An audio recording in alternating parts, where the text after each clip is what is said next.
Now we will see distance traveled in nth second. What that mean? So here the distance covered only during that 1 second. So you want to calculate. So just consider the formula t equal to n minus 1 to n.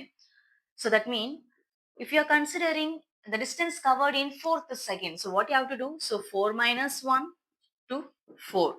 That means so 3 to 4 your time. So from 3 to 4, from t equal to 3 second to 4 second, at that particular instant, you want to calculate the distance, right?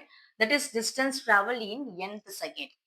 So the formula Sn equal to u plus a by 2, 2n minus 1. So just note down here, use the initial velocity, A is the uniform acceleration, n indicates the time. So just consider the free fall. So if you want to, when it makes a free fall, so just consider u equal to 0, then it takes a number of seconds to reach the ground. I want to calculate the distance covered in nth second, that is fourth second. What you have to do? So you have to extend, you want to concentrate only 3 to 4. If it is distance covered in third second, that means you want to concentrate 2 to 3. If you want to calculate the distance covered in second means you want to calculate from 1 to 2.